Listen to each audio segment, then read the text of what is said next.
é sobre budismo, né?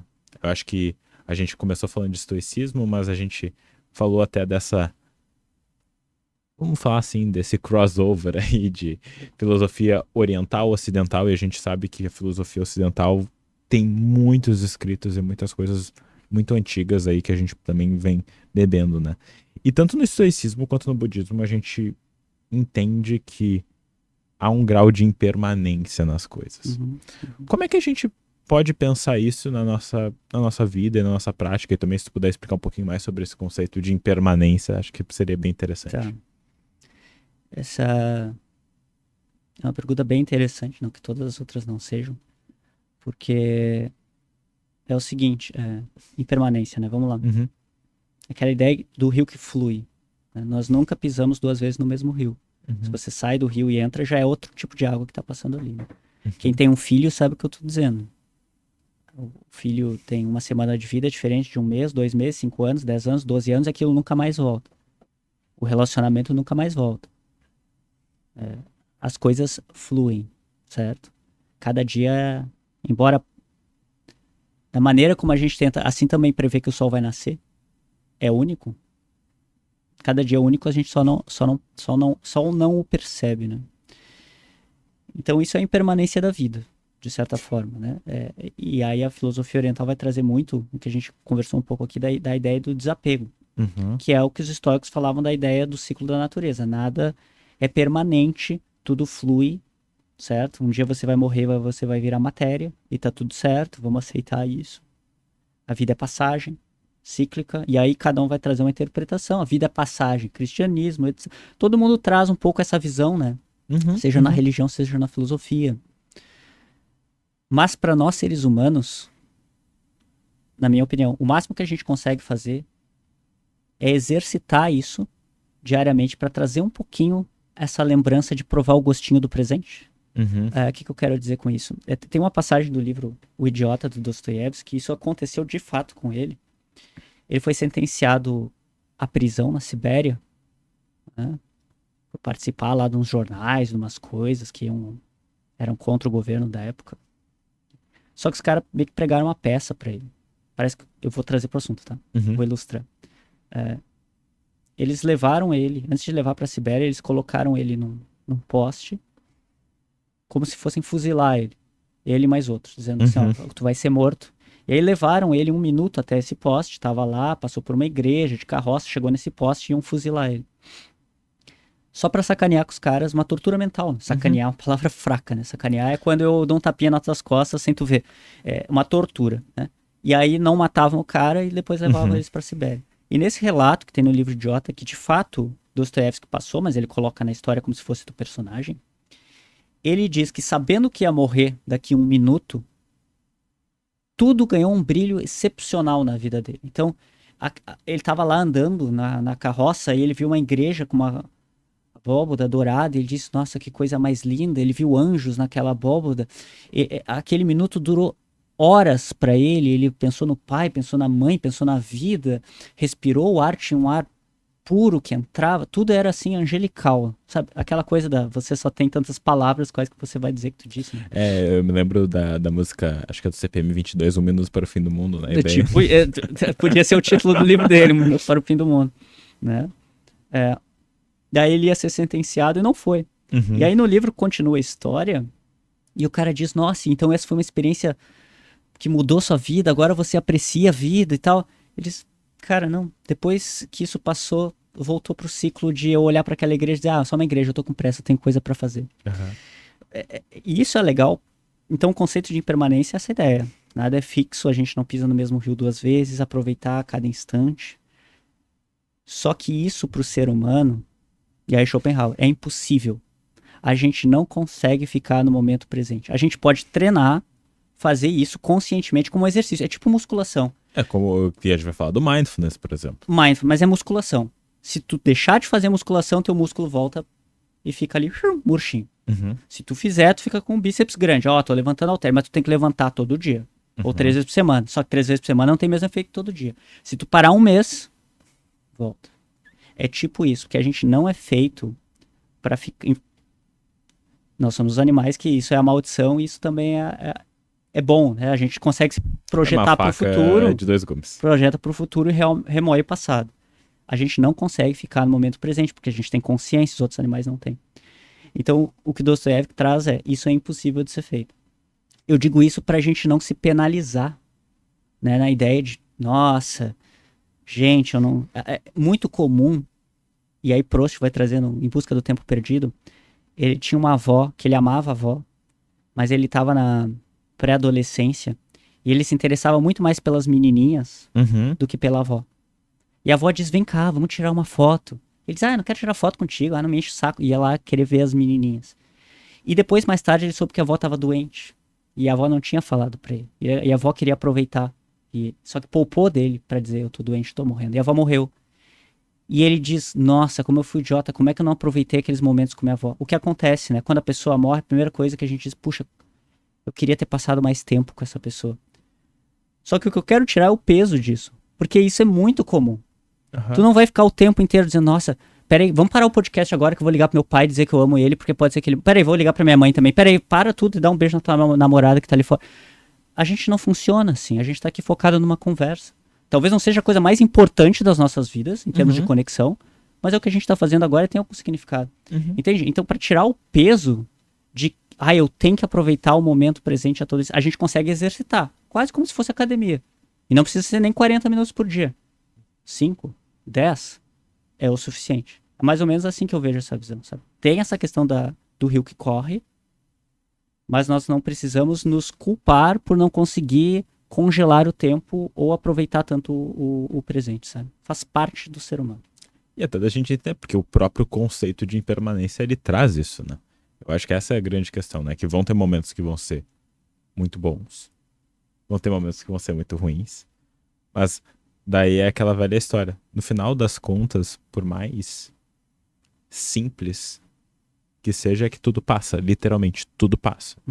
E na medida da gente poder entender que se tudo passa, então no momento que eu tô feliz, dentro do possível, vamos curtir ali o que tá acontecendo ali. Porque isso vai passar. Eu me lembro muito do momento... de uma entrevista do Tom Hanks. O Tom Hanks é o Tom Hanks, né?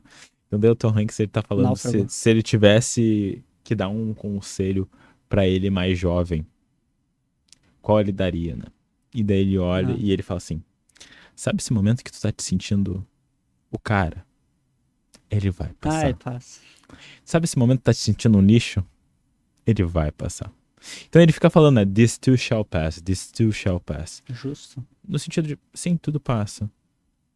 E daí eu acho que entra muito na questão desse desapego. E daí vem uma outra coisa que fica na minha cabeça. Qual é a diferença desse desapego que a gente tá falando aqui agora? Que parece que a gente tá pensando num desapego mais saudável, dentro do que a gente pode considerar saudável, de um desapego e de um desligamento, um entorpecimento das emoções, que às vezes as pessoas podem acabar lendo e entendendo essas filosofias por essa lente. Aí é a diferença entre Schopenhauer e Nietzsche. Nietzsche, para não usar uma palavra forte, se inspirou, para não dizer copiou, muita da sua filosofia em Schopenhauer. E claro, Schopenhauer de outros, como Kant. É que nem aquele livro, né? Hobby que nem um artista. Tem uma frase que diz, depois de Platão tudo é nota de rodapé. Então assim, qual que é a diferença entre Schopenhauer e Nietzsche, para responder a tua pergunta? E aí trazer para psicoterapia, e isso eu acho interessante de ver na filosofia, porque eu acho que muda um pouco a resposta na psicoterapia também, tá? Que é assim, que a gente está acostumado muitas vezes a ver na psicoterapia determinados estilos de enfrentamento como patológicos, e a gente tem que ter o cuidado de dizer patológico para quem? Para eu que estou olhando, ou para o paciente que, se ele está ok com isso, todo o DSM, né, o DSM é o manual nosológico que traz os transtornos mentais, ele tem um critério dentro de cada transtorno, que é o D ou E, que diz, isso só é um transtorno se causar sofrimento. Sim, para né? o paciente. E precisa ser contextualizado, né? Contextualizado. Então, puxando para a filosofia. Abrindo várias janelas, mas espero que esteja dando para entender. Nietzsche vai dizer o seguinte, para todos os filósofos, de forma unânime, a vida é, em algum grau, muito grau, sofrimento. Essa coisa, eu tenho, eu perco. Eu tenho, eu perco. Eu tenho, não tem mais graça, eu vou atrás de algo novo. Eu tenho, não tem mais graça, eu vou de algo novo, né? A vida é isso. Nietzsche vai dizer, o barato da vida é tu se jogar no abismo. Vai, consome a vida. Te joga. Tem as alegrias que tu tiver. E o lado oposto dessa mesma moeda, que a alegria é a tristeza. Tu vai ter a alegria de ter e depois tu vai ter a tristeza de perder. Mas isso que tu tem que fazer da tua vida. Que é o amor fati. Ame o destino. Ame a montanha-russa que é a vida. Não te omite. Te joga. Para Schopenhauer, que vem antes, ele viu que a vida é uma cilada, nesse sentido de que a vida é sofrimento. E, infelizmente, também tem um outro componente disso, que é as felicidades não são sentidas na mesma intensidade que as tristezas e as dores. Até evolutivamente. Evolutivamente falando. E faz muito sentido. Evolutivamente. O cara que era cagão e tinha medo sobreviveu porque não foi na moita e o tigre não pegou ele. Uhum. Né? Então, o medo, a tristeza, elas têm um peso muito mais significativo do que um contentamento, uma alegria ou qualquer coisa do tipo. Sim, é a lógica de evoluir, né? De A sobreviver. lógica de evoluir. É pela dor. A dor nos faz evoluir. Isso não é legal para essa alma que está aqui ou essa que está aí, porque, porra, pesado. E Schopenhauer diz, quem tem dúvida disso, observe um animal comendo outro animal. Quem que compara a alegria ou a felicidade do animal que está se alimentando, que está tendo um desejo saciado, ele estava com fome, não tinha, foi atrás desse desejo, conseguiu, e está comendo um animal, com a dor do animal que está sendo comido. Qual que é maior? Evidentemente a dor do animal que está sendo comido. E o mundo para eles é isso. Né? Aí, papo bom, alegre. Leve. Leve, tranquilo. Aí, a ideia do Nietzsche é, bom, é isso, te joga, aproveita, consuma a vida. Consuma a vida.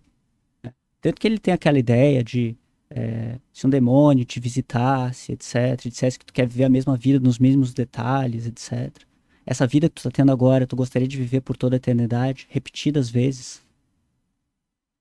O ponto dele é que tu consiga dizer que sim. Eu me aventurei, me apaixonei.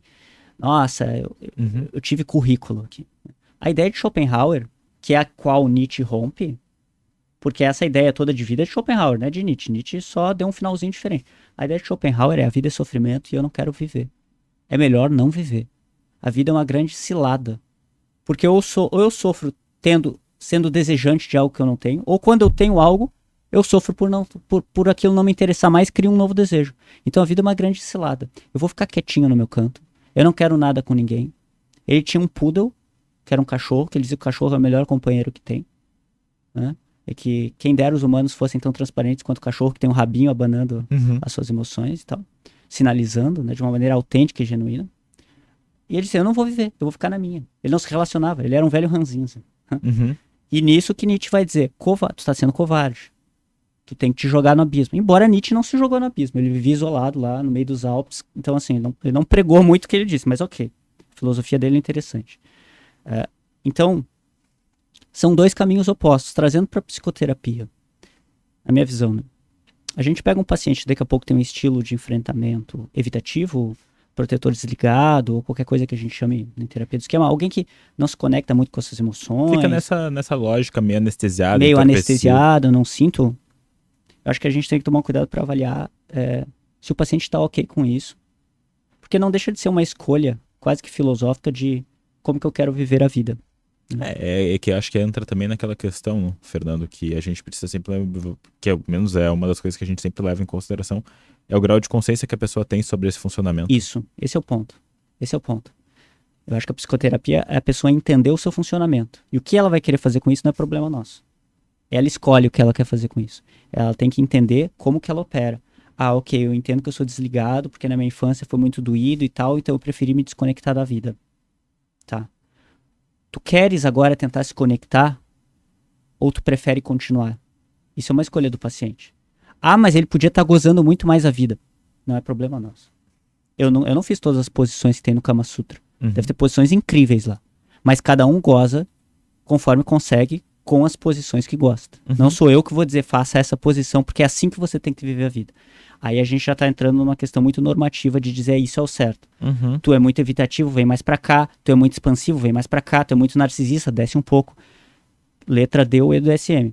causa sofrimento para a pessoa quer. Então, tu matou a charada. É mostrar para o paciente o seu funcionamento.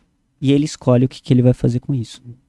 Eu acho que mais ou menos é por aí, sabe?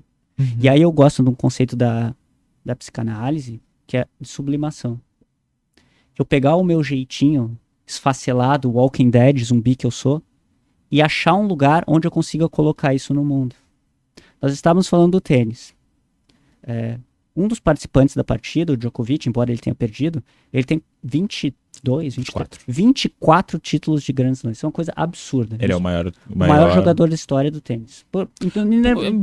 Vai ter suas discussões, mas em termos de título. Em termos de Grand Slam, entre os top 3. Em termos de top 3, tá? Desde os 6 anos de idade ele joga tênis.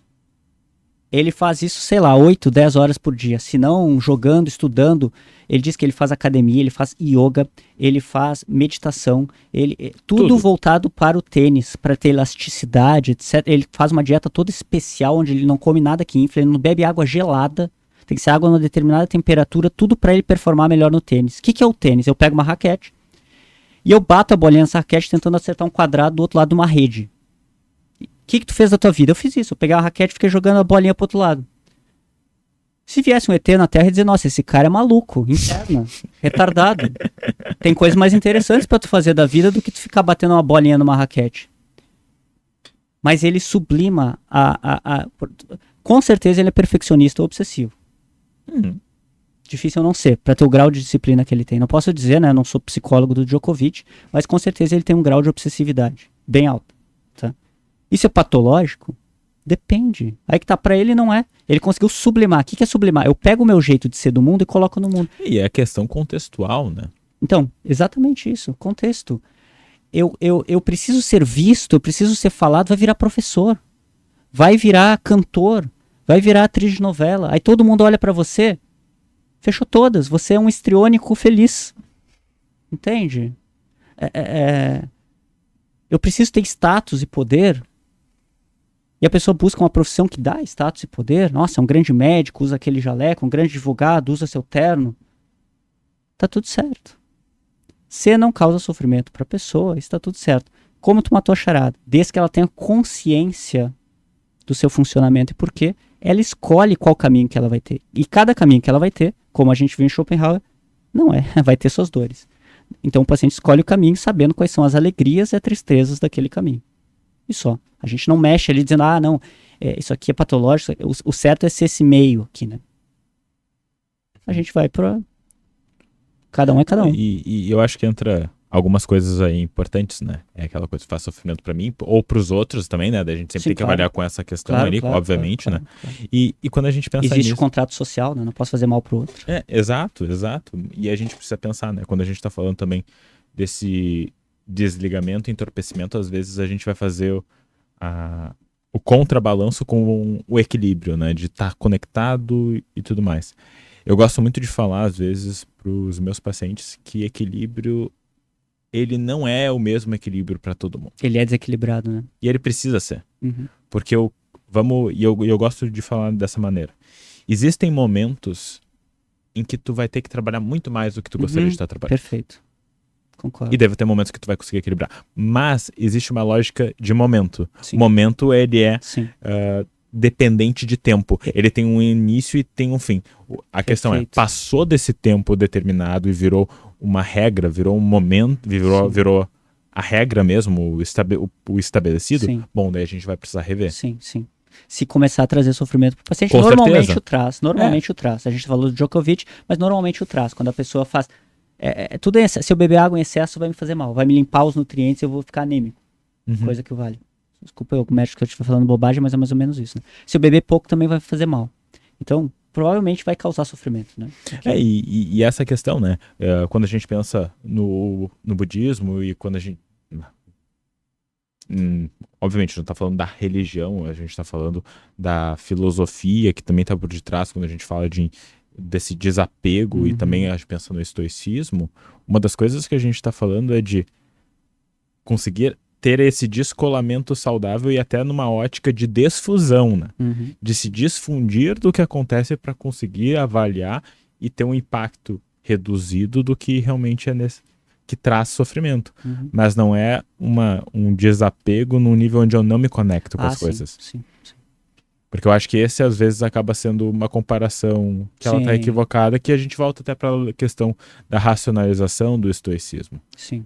Que, na verdade, não é um desapego de não sinto nada. Uhum. Uhum. Uhum. Uhum. Acho que bem por aí. Bem por aí.